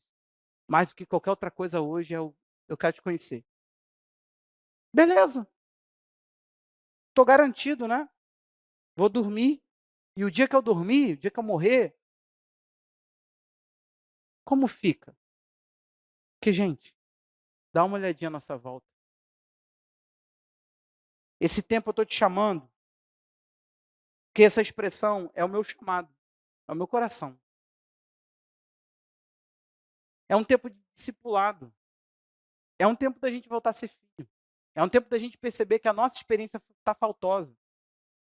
Da gente estar falando assim, ó, diferente do juiz, a gente está em outro tempo, Davi. A gente tem que sentar e falar assim: meu pai espiritual, meu discipulador, me ajuda, porque eu não posso deixar pendência. Porque os meus filhos estão vendo aquilo que eu não estou fazendo. Porque eu cultuei o Deus de Israel, eu passei no Jordão, você tinha que ver quando Deus providenciava o maná, todo dia eu comia maná. É linda as histórias contadas. De repente, não sei, aconteceu um silêncio, uma desconexão, os filhos não passam a não ouvir, e de repente eles falam assim: o que adorar? Ah, tem esse culto aqui que é com sexo, deve ser gostoso, né? Vamos embora. Foi assim, gente. Literalmente, eu estou tentando mostrar para vocês. Esse aqui queima o filho. Olha que maneiro, tem que jogar o filho pro Deus queimar. Imagina pegar a Gabi e na fornalha, porque seus pais não te ensinaram e era isso que tinha na época. Vamos queimar nossos filhos. E por aí vai as desgraças de adoração, mas eles estavam tudo pensando, é isso. Gente, nada parou essa geração? Essa é a minha pergunta. Nada. Nenhum temor, nenhuma compreensão de, pera, teve um Deus. Um dia teve um Deus. O Deus que andou na nuvem, o Deus que cobria a gente, o Deus do. Por que uma geração não contou para outra? Aconteceu alguma coisa. Aconteceu algum distanciamento, aconteceu algum comodismo. Estava bom demais para aquela geração. Alguma coisa aconteceu. Será que eles não se perderam com a entrada da terra? Porque a terra gerou demanda, Kátia. Você acha que foi só entrar? E aí, não tem que cultivar, não tem que trabalhar? Será que não é isso que estão fazendo com a gente? É tanta coisa que a gente tem que entrar, é tanta coisa que a gente tem que tecer, que a gente está fazendo o quê? Se desconectando da família? A gente está deixando a família e cultivando o mundo? A gente está cultivando tudo à nossa volta, menos a nossa casa? Será que não é isso? A gente não cultiva a nossa vida, a gente não prospera espiritualmente, a gente não anda para a eternidade, a gente só anda para o tempo que passa. Será que não é isso? Dá uma olhada, meu irmão, pesquisa como foi que eles entraram na Terra. Dá uma estudada nisso. Você vai ver que o templo foi a última coisa que eles quiseram fazer. Depois o templo estava lá, eles falaram: quer saber, a cidade fica uma ruína. Eles tiveram que ser processual. despertado o tempo todo. O tempo todo, gente, a casa de Deus, Ageu, Ageu, a casa de Deus, gente, tá um bagulho só enquanto vocês estão fazendo sua casa ficar linda. E você acha que a casa fica linda como, Andressa? Naquela época não tinha trabalho, não tinha carteira assinada, tinha que ralar, tinha que trabalhar. Ele falou, vocês estão arrancando madeira e mais madeira. Será que não é isso? Depois vai acontecer, presta atenção aqui agora, olha para mim, que o povo vai ser levado cativo, sabe por quê? Para compensar os sábados que eles descumpriram. Ué, para tudo. O cativeiro babilônico vai se dar por causa dos sábados que descumpriram. E sábado era dia de quê? Dia de parar em família, conversar sobre o que Deus fez, contemplar a maravilha do Senhor, a lei do Senhor, parar para adorar. Não tinha um tempo para isso. Então, meu irmão, quer um conselho nesse ano de 2024? Tenha tempo para Deus. Sei lá o que tu vai abrir mão. Veja menos o Instagram, tenha menos amigos. Abra mão de amigos. Não, é que eu tenho muitos amigos, pastor, então abra mão deles. Estão te atrapalhando. Sabe por quê? Eu quero ver o que vai ser, se seus amigos vão preencher o fato de você ter um filho desviado. Eu quero ver se vai compensar o fato de você não se dedicar tempo para Deus e dedicar tempo para tudo. Eu não sei o que aconteceu com essa geração. Estou te dando dados que a palavra diz. Estou te mostrando que a palavra afirma. E ela afirma que o povo ficou muito displicente com seu Deus. Então, seja um displicente em 2024 e veja os resultados sendo colhidos, porque a sua família verá aquilo que você está fazendo. E não adianta eu pregar daqui, não adianta eu dizer amem a Deus. Não adianta. Não adianta. Eu quero terminar mostrando a você que sua vida é como uma lousa. É o lugar onde Deus quer desenhar. Ele quer se mostrar. Salmo 4, verso 6. Esse salmo é um salmo que oro sempre que penso no conhecimento de Deus e fazê-lo conhecido. Nós precisamos conhecê-lo e fazê-lo conhecido. Diz assim, há muitos que dizem. Quem são esses muitos? Muitos. Quem nos dará a conhecer o bem? Lembra da pergunta de Potifar? O que é a verdade? Pilatos. Pilatos chegou para Jesus e falou assim, o que é a verdade? Tem muita gente procurando essa resposta. O que é o bem? Como eu encontro isso? Aqueles filhos, volto a dizer, eles não estavam, gente, declaradamente dizendo, é o fim de todo tipo de fé. Aqueles filhos, eles estavam procurando algo para cultuar. Todos temos um buraco, todos temos um vazio, todos temos algo que lugar nenhum nesse mundo preenche, só Deus. Qual é a resposta do salmista? Qual é o clamor dele? Qual é a certeza que ele carrega? Há muitos que dizem, quem nos dará a conhecer o bem? Senhor, levanta sobre nós a luz do teu rosto. Eu posso não chamar esse de culto profético, eu posso não te falar que essa é uma palavra profética, mas não é possível se você ainda não entendeu o que é um dom de palavra de sabedoria. Eu desisto. O que está acontecendo aqui hoje é que Deus está dando a nós um caminho, uma trilha. Você está percebendo que é tempo de você se voltar um pouquinho mais para aqueles que você influencia? Cara, se o teu filho souber mais de Peppa do que de Bíblia, faliu, cara. Faliu, faliu. Não, pastor, é porque você não sabe. Antigamente é isso, é porque você não sabe. Ele gosta. Não, gente, ele não gosta, você mostrou. Desculpa, eu tenho um filho. Ele não gosta de nada. Agora ele está gostando de Sonic, você sabe por quê? Porque a gente assistiu Sonic com ele. Ele ganhou um copo do Sonic, aí ele passou a ficar curioso o que era Sonic. A gente mostrou o Sonic para ele. Mas do contrário, copo é uma coisa que infelizmente as crianças quebram, e logo, logo ele iria esquecer. Só que a gente decidiu mostrar, não tinha nada demais. Extraímos, deitei com ele e vi o Sonic.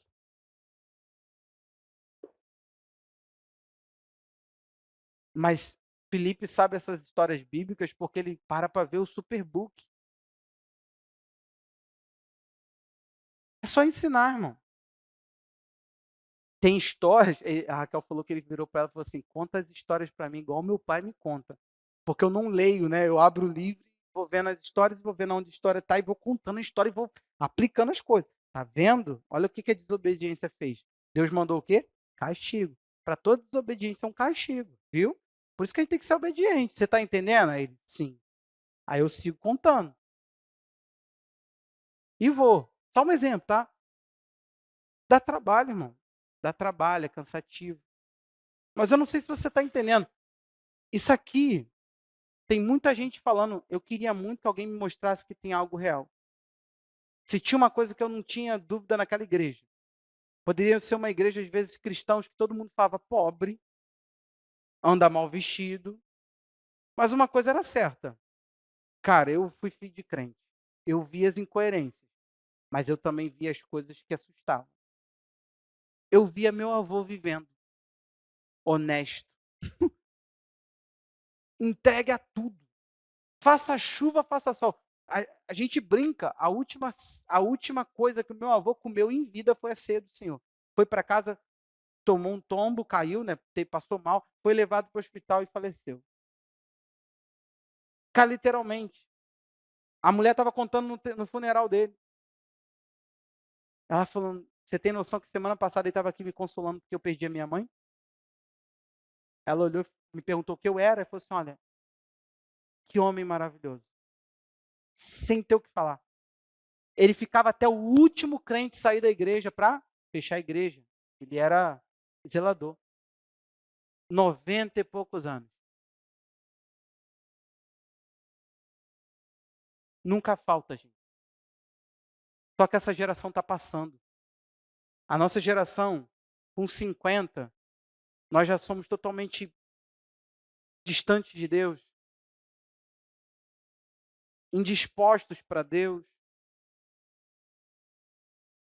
Está acontecendo alguma coisa. Eu estava com uma família que ela idolatrava, de uma certa forma, a fé do avô. Aquilo é que homem de Deus. A mulher virou para mim, que era pastor dela, no sepultamento do homem, e falou assim: homem como ele não existe. Cara, naquela hora me ofendeu, né? Porque eu era pastor na hora. Deu vontade de falar. Por que você não segue o modelo? Porque ela também não era como ele. Sabe, a gente não vai poder fazer isso. Não é possível. Se a gente fechar os olhos, seremos cobrados. Que nessa virada de ano você comece um projeto, meu irmão. Levar Deus para dentro da tua casa. Pegar quem você é influência e falar: vocês verão Deus através do meu rosto. Ilumina, Senhor. Faz com que olhe para mim e vejam o Senhor. Impacta essa geração com a luz que há em mim. Mostra para eles. É a oração do salmista. Quem vai dar a conhecer o bem? Ilumina, Senhor. Pega teu rosto e lança em mim. Mostra para os outros a sua aparência. Se revela através de mim. Agora, meu irmão, haverão percas, porque esse mundo está acelerado num propósito. Todos estão numa corrida querendo ter para ser. Todos. Você vai ter que fazer um processo um pouco oposto. Você vai ter que talvez ir mais lento, ir mais devagar, desacelerar. Você vai ter que perder alguma coisa. Aqui, nós sofremos de um mal como igreja. Sempre o penalizado é a igreja. Sempre. Se o cachorro fizer aniversário, o cachorro competir com a igreja?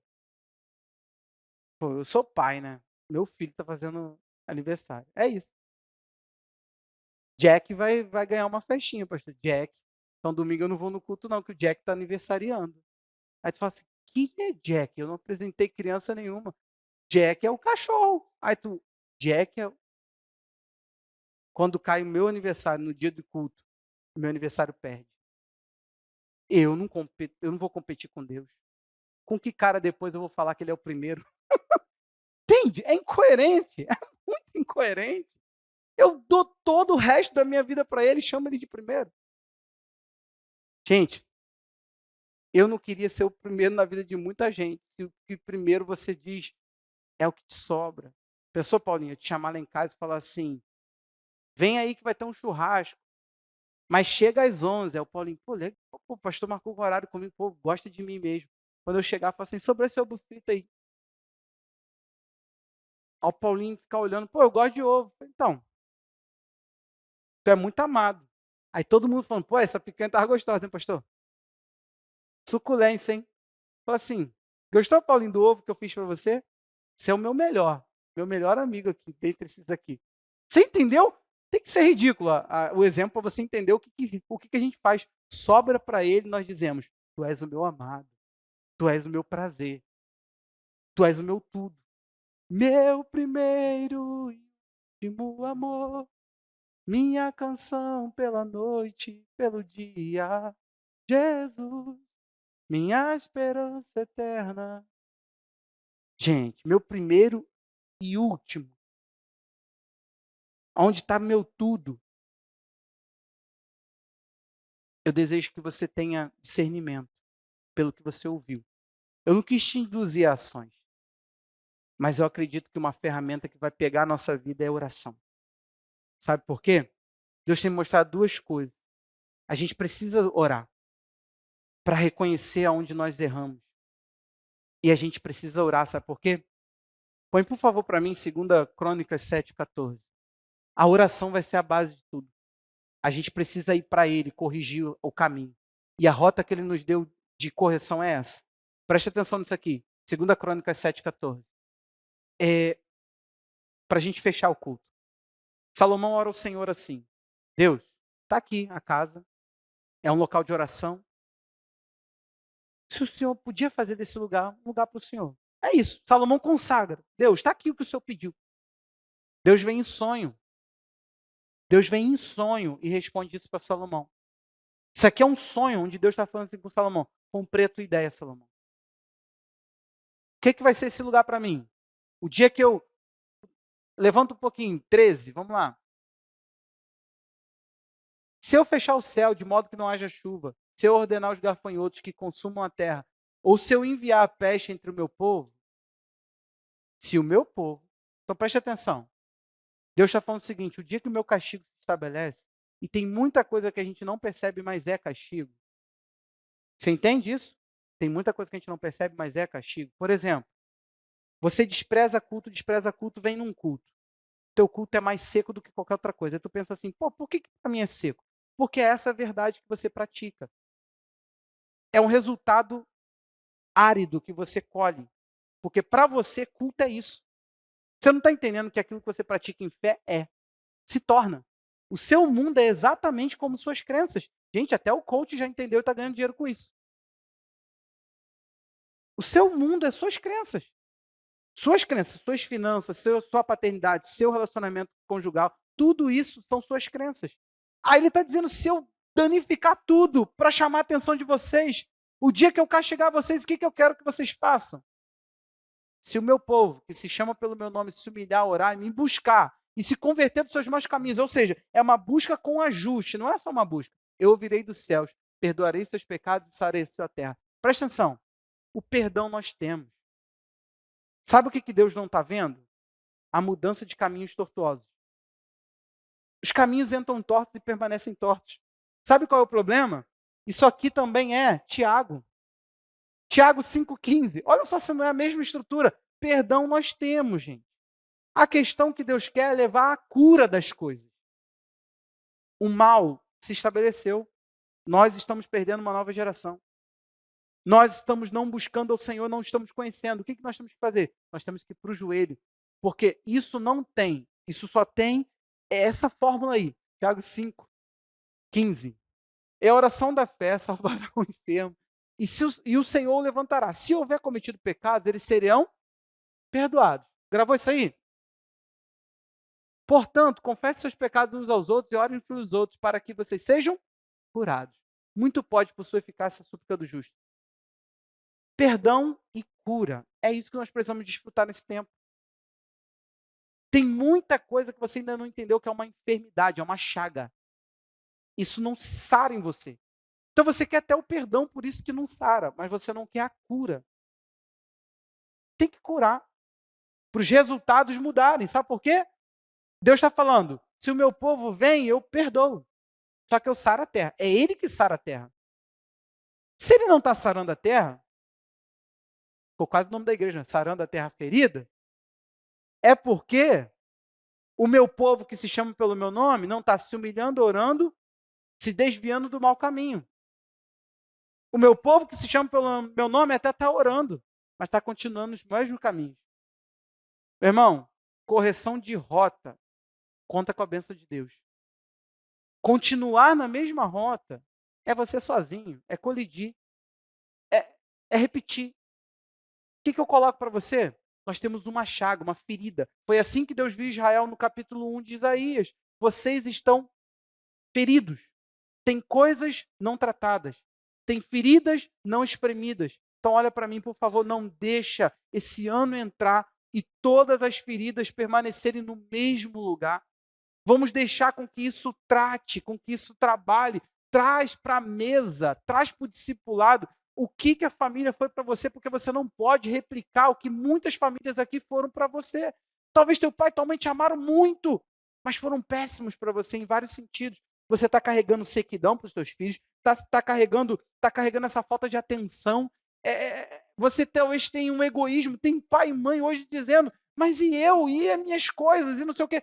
Meu filho, depois que você foi pai, vira a chave. Teus pais não se dedicaram a você? Ou talvez não impuseram, não comprometeram você com esse princípio de que você está comprometido pelos pais, porque os nossos pais são uns pais muito ausentes, devido a tanto trabalho que tiveram que enfrentar para nos criar. Porque eles tiveram aquela pobreza, então não queriam dar isso para nós. Todos os pais da minha geração, você, André, ouviu isso? Meu filho estuda para você não ser como eu, e o seu pai fazendo algo digno. E tu pensava assim, mas por que eu não posso? A gente não tinha essa relação com os nossos pais, gente. A gente olhava os nossos pais como heróis. Essa nova geração não dá valor a nada. Não dá valor a nada. É a geração que não tem muitas coisas consolidadas e compra iPhone. Elas não têm coisas básicas, elas não têm profissão, elas não têm curso, elas não têm formação, e elas compram iPhone. É a geração que não sabe valor, que não sabe o suor. Nós vimos isso. E às vezes os nossos pais, por pecar por excesso de amor, eles acabaram não transferindo para nós que a obra-prima, a coisa mais preciosa pelo que eles trabalharam, fomos nós. E essa geração de hoje não. A geração de hoje quer malhar. Se eu for só cuidar de filho, depois filho fica aí, ó, e eu morro. É exatamente isso que tem que acontecer. Nós temos uma chaga, gente. Tem um mal, tem uma ferida. A família está uma baderna. Eu não sei você. Eu não sei onde se iniciou. Eu não sei a rebelião que sucedeu. Mas eu sei que eu quero a cura. Eu quero esse mal. Eu quero olhar para 2024 e falar assim: eu estou num projeto. Eu estou reconstruindo a minha influência na vida de pessoas porque eu estou chamando pessoas a Deus, ao verdadeiro culto ao Deus eterno. Eu quero a igreja cultuando esse ano de 2024, fazendo com que Deus seja o primeiro de tudo, amando a Jesus de uma forma intensa, influenciando suas casas. Você precisa retomar a rédea disso. É um tempo de influência sobre as nossas casas. É um tempo de você falar: abriu-se uma ferida, mas nós vamos parar com isso, nós vamos fazer isso sarar. E só há um que faz isso mediante os meus posicionamentos. Então eu vou para ele. Eu vou orar, eu vou me humilhar, eu vou me desviar do meu mau caminho, eu vou orar ao céu e ele vai me perdoar e vai sarar a terra. Porque ele que faz as coisas, gente. Toda a baderna que você está enfrentando foi permitida pelo Deus eterno. Eu quero que você entenda isso. Ele fez a ferida, ele sarará. É Oséias, é tantos outros textos, é tantos momentos que Deus ensinou o povo, didaticamente. As perturbações que te oprimem são as suas desobediências a mim. Você está assim porque eu permiti, porque você quis assim. Porque você abriu essa ferida. Agora eu ligo, eu tenho cura. Eu permito isso, mas eu tenho cura. Eu não sei se você já tem arrependimento. Se não tem, que o Senhor, ao longo desse ano, promova. Se já há arrependimento no seu coração sobre sua família, fala para Deus: Deus, eu cooperei para que a minha geração não te conhecesse. Peça perdão. Não sei se o arrependimento já bateu no seu coração. É a tua missão de vida, meu irmão. É a nossa missão como igreja, conhecê-lo, fazê-lo conhecido. Nosso ministério só precisa ser uma extensão daquilo que nós temos com Deus, de um relacionamento aonde nós o expressamos. Então começa a colocar diante do Senhor e fala: Deus, salva os meus filhos. Deus, salva a minha casa. Deus, muda a minha vida. Deus, me faz um exemplo para outros. Tem pessoas que nesse tempo vão ter que assumir filhos. Filhos, o Senhor te dará filhos, pessoas que são órfãos, pessoas que são órfãos. O Senhor te dará filhos, filhos, filhos, filhos na fé. Você vai fazer como Paulo. Você vai fazer como Paulo, você vai ser paternidade para aquele que deveria ter um pai, mas não fez o seu papel. Timóteo, Paulo entrou na vida de Timóteo fazendo isso. Está na época de você definir quem são suas influências. Você precisa de uma influência, você precisa de sarar a influência sobre a sua vida para seguir influenciando. Em nome de Jesus, Pai. Quero orar e consagrar esse tempo ao Senhor. Nós abrimos esse tempo dizendo que a nossa casa servirá ao Senhor. Você sabe quem definiu isso, meu irmão? Foi Josué antes de morrer. Ele disse, ele chamou a nação, pode ir lá, Josué 24, ele chamou a nação e falou assim, hoje, decidam hoje. Lá, podia ter sido feita uma decisão. Depois da morte dele, o que eles fazem? Ressuscitam um povo idólatra. Se eles tivessem decidido naquele dia, tudo tinha mudado, porque Josué falou, eu e minha casa serviremos ao Senhor. Eu e minha casa serviremos ao Senhor, eu e minha casa. Começa a colocar isso diante de Deus, fala, Deus, os teus filhos verão as suas maravilhas, os teus filhos, os meus filhos, eles verão a maravilha do Senhor, eles irão se impactar, eles irão ser tocados, eles irão ser iluminados com a palavra. Não haverá trevas na minha casa, não haverá mau entendimento da doutrina de Deus, mas sim clareza do que cremos, de quem somos, para onde estamos indo. Que os nossos filhos não vejam uma doutrina confusa, mas sim uma clareza, e que eles façam assim como Provérbios, que eles usem de adorno a doutrina do Senhor através da vida dos pais, e os mandamentos dos pais e das mães sejam para os filhos adornos, verdadeiras preciosidades, joias. Em nome de Jesus, Pai, volta o coração dos pais aos filhos, dos filhos aos pais, nos faz um tempo de discipulado nessa igreja, nos faz um tempo, Senhor, de discipulado nessa igreja, faz essa igreja amadurecer na interação. Ó Deus, que gerações se conectem, Pai, nos faz formar outros pastores, nos faz formar, Senhor, outros jovens, nos faz formar, ó Pai, os nossos filhos. Tudo aquilo, Senhor, que fez a família falir, a igreja no seu trabalho de influência falir. Eu, em nome de Jesus, Pai, lhe peço agora, Senhor, concede-nos arrependimento, que é chegado o reino, Deus, e que sejamos, ó Deus, uma igreja com o coração de Elias, converta o coração dos filhos aos pais e dos pais aos filhos, para que o Senhor não fira a terra com maldição. Remove, Senhor, aquilo que temos colhido de duro, remove aquilo que temos colhido, Senhor, da nossa inconsequência, os resultados ruins, a desonra que temos colhido por desonrar o Senhor.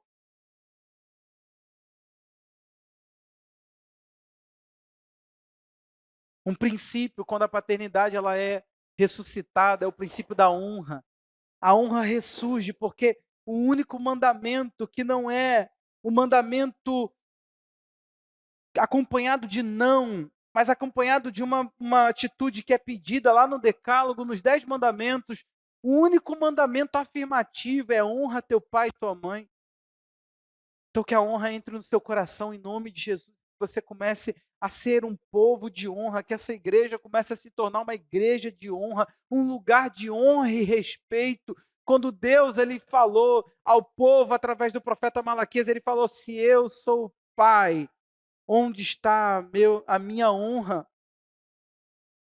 Se eu sou Senhor, onde está o meu respeito, a minha obediência?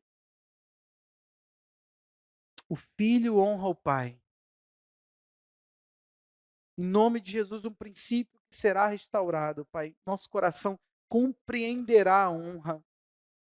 Em nome de Jesus, nos faz um povo de honra. Ah, meu irmão, começa a tomar esse princípio no teu coração. Existem pessoas que têm que ser distintas para a tua vida. A palavra diz isso, honrar é distinguir. Coloque teus pais, coloque teus líderes, coloque teus modelos num lugar de distinção na sua vida.